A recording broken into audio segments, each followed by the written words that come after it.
Tutqun uzoq vaqt ozodlik haqida o'ylaydi, erki uchun kurashadi va bir kuni chiqadi. Bo'ydoq uylanish uchun ne mashaqqatlar chekmaydi deysiz. Oxiri Vissol oqshomiga ham yetib keladi. Maktabni bitirib imtihonlar uchun taraddud ko'rgan o'spirin o'zi orzu qilgan oliy dargohiga o'qishga kiradi va yig'lab yuboradi. Bu his tuyg'ularni bog'lab turadigan bir jihat bor. Orzuga erishish, orzu yo'lidagi kurash aslida haqiqiy baxtligini hamma keyin anglab qoladi. Ozodlikni orzu qilgan Tutqun oddiy hayotga kirishib ketganida o'ylab qolgani kabi. Men o'sha kurashgan paytlarim baxtliroq ekanman-ku deb. Uylangan yigit xayoliga ham shunday o'y kelsa kerak.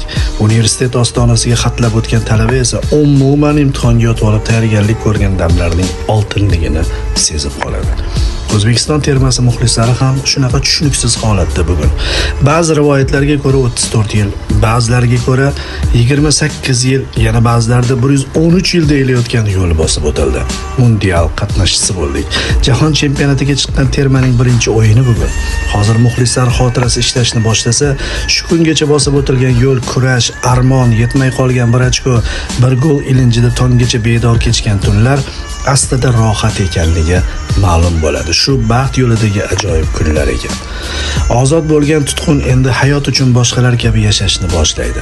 Kurashuvining ko'rinishi oddiylashadi. Hamma qatoriga aylanadi. Uylangan yigit ham tirikchilik atalmish g'orga kirib, boshqalarning biri kabi yashash uchun kirishadi. Oliy dargoh talabasining sug'ur kuni boshlanadi. Biz ham mundialga chiqqan boshqalar kabi o'sha jahon chempionatiga taraddud ko'ramiz. Bu biz uchun yangicha kurash, yangicha hayot, ammo ishoning, oldingisidan o'zgacha zavqliroq emasdek. Qizig'i, odam dardli davrini ko'proq sog'inar ekan. Mayli ne bo'lganda ham assalom mundial, assalom AQSh, assalom Qatar, oxirgi mundialni uyida o'tkazgan yurt. Seni biz mundial qatnashchisi sifatida qabul qilamiz. Kutmaganding-a?